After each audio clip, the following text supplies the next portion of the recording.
So I hope you guys will get a lot out of it as we are about to introduce Michael Dexter and Ann Livingston. So local governments in the Southeast face numerous challenges and barriers to advancing their sustainability and climate action priorities. This session will specifically focus on how Southeast Sustainability Directors Network is helping local governments build internal capacity to achieve climate-related goals, including participating in state-level policy forums and accessing federal funding to resource these activities. Southeast Sustainability Directors Network is a peer-to-peer network connecting over 100 local and tribal governments with a goal to accelerate, scale, and implement sustainability best practices throughout the southeastern region.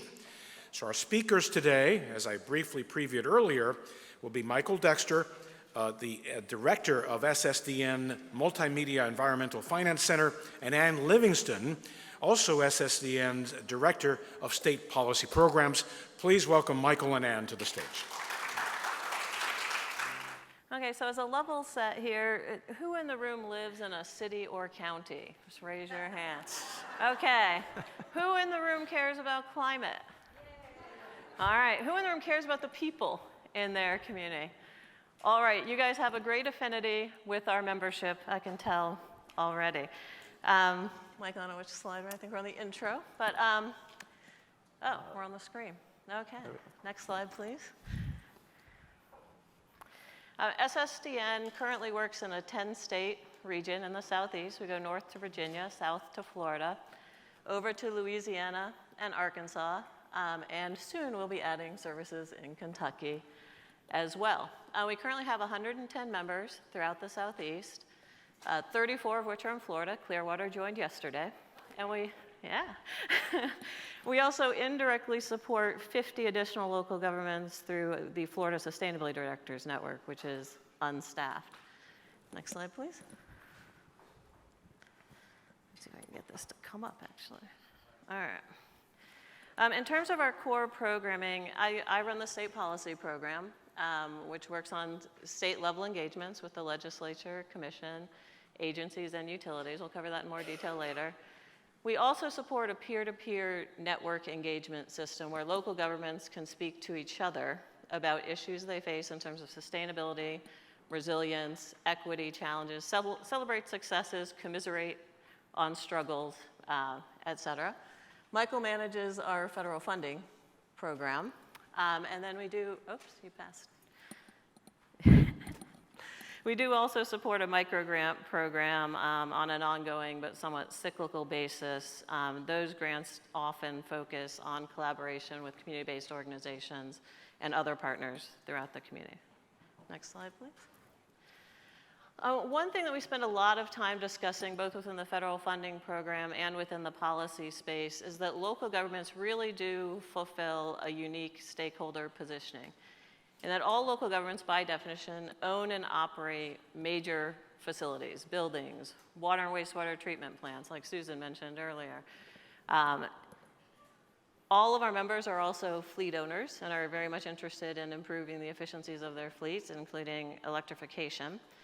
And of course, all local governments are also stewards of their communities, working to serve the public interest in terms of things like public health and safety, resilience, equity concerns, et cetera. Most of our members have articulated goals, whether they're in resolutions, ordinances, or otherwise, looking at both climate-related goals, specific renewable energy goals, transportation electrification, and again, equity and workforce development. As a result, SSDN has really been leaning in on both policy and programmatic support. So I'm going to speak mostly to the policy initiatives today, but on the programmatic side, the type of thing that we do is like the Florida Race to Zero that we recently wrapped up with ICLEI and the Florida League of Cities. We supported 20 cities in their efforts to do GHG emissions reductions inventories and identify high-impact actions that they could take in the very near term. We're currently working with them to help implement and select those actions. Next. Okay, so in terms of state forums, SSDN supports our members in terms of capacity building and education related to legislative matters. We do that from a C3 perspective, so unlike some of the other organizations here, we do not directly lobby. But we do support local governments in preparing them to understand what is in front of them at the legislature and how they might choose to act. We do direct engagements with state agencies as well as the Public Service Commission. So in terms of the legislature, again, this is probably one I think probably everyone will raise their hand for, but does anyone here in the room believe that the need to act to mitigate and adapt to climate change is both real and urgent? Please raise your hand. Okay. I think if I asked you all to raise your hand on whether we thought to date state and federal action had been sufficient, it would be far fewer people raising their hands, right? So in the recent past, local governments have really been blazing the trail in order to advance climate goals, while also keeping in mind the needs of the people in their community, keeping your community unique, having workforce development, et cetera. Unfortunately, the Florida State Legislature and some of the other states in the Southeast have been working hard to preempt local government actions on the climate front, as well as the equity front, without backfilling. So they're saying you can't do this, local governments, but they're also not taking the baton and doing it themselves, right? In contrast, there were previously preemptions on some of the localized sports betting sites, right? Where local governments had set up their own rules. The state came in and said, no, okay, we need to deal with this at the state level, and actually did so. That has not historically been the case on climate matters. Next slide, please, Michael. Okay, so in 2021 and 2022, many of you in the room are very familiar. I know EDF, SACE, SUN, some of our other partners here in the room worked very hard to help prevent new preemptions at the state level in Florida. Unfortunately, preemptions were passed in those 2 years that really impacted the ability to work on things like clean energy and greenhouse gas reduction goals, building decarbonization, rooftop strategies for solar and otherwise, vehicle electrifications, and even impacted regulations that might include the use of renewable energy credits. Unfortunately, 2023, multiple bills have been pre-filed already. Bills are still able to be filed through the end of today and even through the 7th when the legislative session starts this year. So please do keep an eye on that and engage as you see fit. Next slide, please. Our members have really been digging deep, again, with many of our partners that are here in the room, within the Public Utility Commission space, in particular on generation planning. So we're going to build more natural gas, we're going to do more utility scale solar. Energy efficiency, there's also an open docket at the Public Service Commission now on energy efficiency, the FECA docket, and the next hearing on that is also on the 7th. So if you're in Tallahassee on the 7th, you can have a really big day, lots to do then. Also started to engage on rate making, largely because of the energy burden concerns, as well as the fiscal concerns for local governments being able to cover their own electricity needs, and transportation electrification dockets. In that space, our members really operate on a number of fronts. One is working directly with utilities. So in Florida, it's primarily Duke and FPL, and trying to reach common alignment with them when we can on that front. Providing customer comments, either written or verbally, at the commission, and even intervening. We've had some pretty deep interventions in other states, like North Carolina and Georgia recently. And we also help our members craft op-eds and help with other media and outreach in the commission space. Next, please. And then circling back to some of the core functions of local governments, as large facility owners and operators, including what are effectively commercial industrial sites like the water and wastewater treatment plants, local governments face a number of challenges. Similarly with maintaining and updating the fleet and helping to implement their ambitious energy and climate goals, which include energy efficiency, clean energy, and distributed energy resources, which are of keen interest to our members, both from a climate change mitigation perspective, but also clearly from a resilience perspective. Next, please. Just a taste of the types of community level policies and programs that our members are working on. Again, GHG and clean energy goals, resilience, critically important in Florida and in most of our other coastal communities throughout the 10-state region. Residential low-income energy efficiency programming, which Annie and Susan also mentioned earlier, sometimes linking that with existing residential rehab programs that are within the communities serving low-income residents. Commercial building benchmarking, affordable housing, solar permitting and acceleration of permitting processes, tree canopy, EV support, energy-related finance. I could go on, and this is only like a taste of what our members work on, right? But unfortunately, as you see on the next slide, our members also consistently face constraints, not just the legal authority to act, which is impacted by preemption, as we discussed earlier, but also funding constraints, staffing constraints, other resource constraints. In most of the Southeast, and certainly in Florida, the incentives are very limited in terms of what local governments and other utility customers can access in terms of energy efficiency rebates, solar financial assistance, et cetera. However, on the bright side, there are opportunities, including but not limited to Michael and some of our other partners in the room, and that is coordinating with SSDN, our national partner, the Urban Sustainability Directors Network. A number of our other organizations work directly in communities like Solar United Neighbors, SELF, et cetera. And certainly now the federal government has, as Dawn and others had really made a groundbreaking decision to move forward with a lot of financial assistance as well as sidebars that help correct our climate actions. There's also bonding opportunities. We were just speaking with someone from COCO yesterday on a septic to sewer conversion project where that might be the last piece they'll need. And then also private sector implementation partners, and of course partner with community-based organizations as well. And with that, on the theme of opportunity, I'll hand it over to Michael. Thank you. Michael Dexter, I'm the director of SSDN's SSRC, Southeast Sustainable Recovery Center. As I operate on the federal level, it's no surprise that we'll use the SSRC as an acronym. In terms of what we actually are working on within the SSRC, or the federal funding program at SSDN, we're really focusing on a fourfold strategy to help local governments. First, we want to help identify what opportunities are out there. We heard a lot this morning about the IRA, but that's just one significant piece of legislation, of which there's been several over the past couple of years. Second, it's not enough to just raise awareness of these opportunities, but help our members access them. A lot of them need the pre-proposal support, the grant strategy, the actual application support, and also really working with their peers to understand what works. And that's where we really want to not only build the capacity for long-term success in the Southeast, but we also want to build the strategic partnerships with many of the organizations in this room, as well as outside with community-based organizations and federal partners to ensure that there's sustainable advancement in the Southeast. I will say that, again, we build off the foundation of SSDN as a peer-to-peer network, where it's one thing to hear from me about what opportunities are available, but it's a whole other thing to hear from their peer at another local government, whether it be in Florida, whether it be Louisiana, Mississippi, anywhere across the Southeast, of their experiences, not only in navigating the federal application, but those state policy potential preemptions or other constraints as to what they can actually accomplish and how to best accomplish it under that guidance. We are happy to announce that we were selected late last year and are working right now with EPA to finalize the sort of formation of SSDN's Regional Multimedia Environmental Finance Center. This means we'll be working in collaboration with UNC Chapel Hill, who also will serve as a multimedia environmental finance center. These are federally funded support programs from EPA Region 4, covering the entire Southeast US.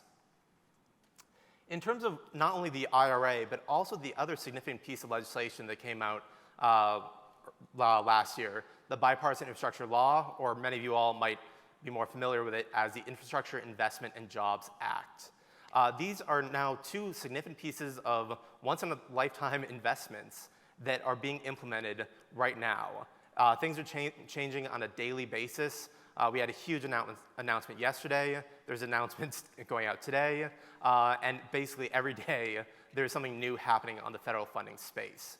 So it's one thing to try to keep up with that if you're like me and spending that as your full-time job. But it's a whole other thing if you're a local government official who's actually involved with managing these programs, working at the local level, actually really trying to focus on project implementation. It's overwhelming, to say the least.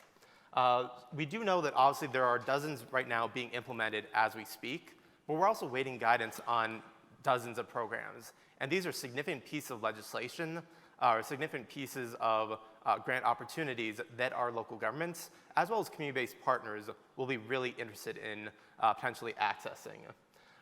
One of the more interesting dynamics of both the Bipartisan Infrastructure Law and the Inflation Reduction Act is in many cases there is an extended time frame for authorized funding for these programs, but also there's these statutory deadlines, which is basically requiring the agencies to get out the money as soon as possible.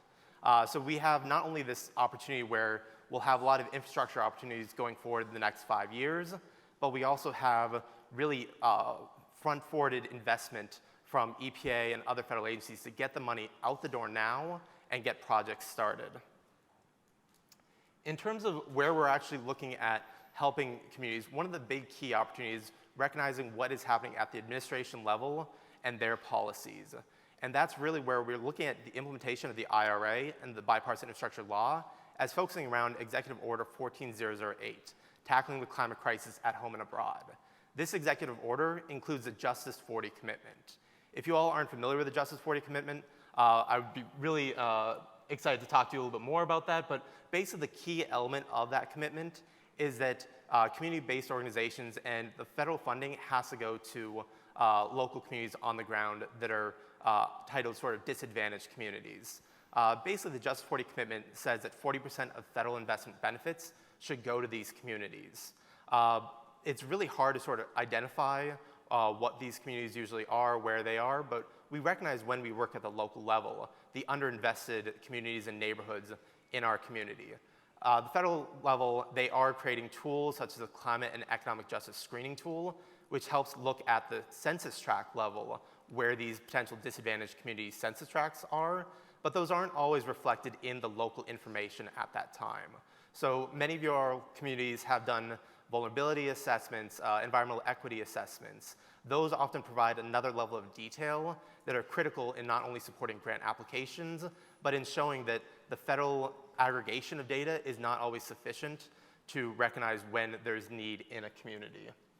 I will say that with the federal executive order, this is something that's being implemented at the moment, and so it's really keen on focusing on innovative projects. So oftentimes, for federal grant opportunities, we see the sort of deferred maintenance coming forward for the projects. But when you actually look at what is being funded, when you look at what the intent of a lot of these authorities are, they're really trying to focus on innovative, cross-cutting opportunities. And that's where, while we are always supportive of our members going forward with whatever their needs might be, we also want to recognize that the most competitive applications are usually those that are going to actually actively incorporate community interests. They're going to be working with community outreach, ensuring that the benefits are going to those underserved communities, and they're also tackling climate change and doing a whole host of more innovative projects, and not just the same sort of application that that community may have applied for going back several years. Looking at the timeline for early 2023, as you can see, it's sort of overloaded on those that are currently open, but we also see several key opportunities opening up this month, as well as going into early summer. For the one key opportunity that I mentioned actually opened up yesterday, or actually the first, is the Climate Pollution Reduction Planning Grant. This is a fascinating opportunity from EPA that they recently put out that is really focused around creating a climate action plan that covers a geographic area, whether it be the state level or the metropolitan statistical area for these large communities. Ensure that those action plans identify sort of go-to projects or go-to areas for projects that should be funded to tackle climate change.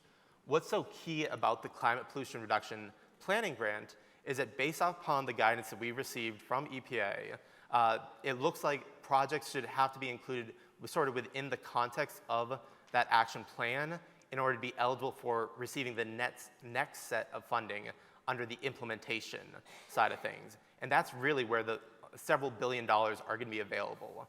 And so not only does the state have an opportunity right now to participate, but several of the largest MSAs in Florida also have the opportunity, whether it be the Tampa Bay region, Miami region, Jacksonville, as well as I believe a few others are right on the cusp of being eligible to receive these funds. They have a very short window in which to actually identify that they want to receive those funds. The state has until the end of March. Local governments that are part of the MSA really have to start collaborating amongst themselves to ensure that they put forth a single proposal or a single entity to manage that action planning opportunity. And they have until April 28th, I believe. But as we look into the late April, May timeframe, as well as early to mid-summer, there's significant other piece of opportunities coming forth. We're seeing everything from the EECBG competitive grant. We're seeing additional information around the NEVI community charging and corridor charging opportunities that many of the local governments might also be wanting to access. There's also information or opportunities available around environmental justice-focused projects. And here again, we really want to focus on the cross-cutting nature of these projects. This is not something that's going to fund a traditional department. It's not solely within the public works, economic development, or other. It's really a cross-disciplinary opportunity. We have one key opportunity on that front open at the moment, and that's the Environmental Justice Government-to-Government Grant. That is open to local governments who are in partnership with CBOs. Conversely, there's also another opportunity for CBOs to pursue funding for themselves. Ideally, that would also be in partnership with the local government, but the prime applicant would be the community-based organization. That's the Environmental Justice Collaborative Problem-Solving Grant. These are, again, open right now as we speak. The closing date, I believe, is April 14th. So there is a very short time frame in which to access these funds and put forth an application. But even if you're not ready at the moment, there are other opportunities, particularly on this sort of environmental justice collaborative nature going forward. The key one there being the Climate and Environmental Justice Block Grant, or now, as it's usually referred to, the Climate and Environmental Justice Community Grant. This is going to be, again, the bulk of funding from the IRA for this program is really looking at, again, looking to see what is happening at the local level and how local policies, whether it be led by a local government or by a CBO, can really help advance and mitigate a lot of the environmental justice conditions that we see so oftentimes, not only in the Southeast, but nationally. Looking forward to the late summer, there's also going to be probably other opportunities, particularly from DOE and potentially DOT. The DOE one, again, is going to be quite interesting. It's energy futures, and that's something that I know is very keen on focusing around the Southeast, where we see a lot of high energy burn for our LMI communities. And so the Energy Futures program, again, will really look to mitigate the conditions that are leading to environmental injustice, such as the high energy burn that we see. As we look to what is available right now to local governments and CBOs, there's a broad array of technical assistance opportunities available. First and foremost, non-governmental support. For those communities that might participate in the Florida League of Cities, they have an ongoing contract with eCivis, which is a grant tracking software. That's a great opportunity for your local government to really be aware of and to utilize to track a lot of these funding opportunities. There's also a lot of NGO trackers out there. I know one or two were mentioned earlier today, and there are a whole host of them, of which I've included a few on this slide. I'd be happy to follow up with any additional information. I probably have a tracker going of 24 of these federal trackers. So, but additionally to that, there's also voluntary program technical assistance. Right now, the agencies are really looking at investing in technical assistance for not only communities, but local governments. And so reaching out to EPA Region 4 or headquarters, there are oftentimes everything from pilot programs to direct technical assistance that they can provide for applications and for projects. Additionally, I will say that there's federally supported opportunities, and that's where SSDN does come into play. Our SSRC, or what we're actually now going to call the SSDN's Multimedia Environmental Finance Center, is really going to serve as an opportunity not only to our local government members, but more broadly to local governments and CBOs across the Southeast in helping them access a lot of these funding opportunities. I will say that we are updating the SSRC or the EFC website in short order, and so you'll see a lot of new resources coming available very soon, in addition to mailing listservs and the like.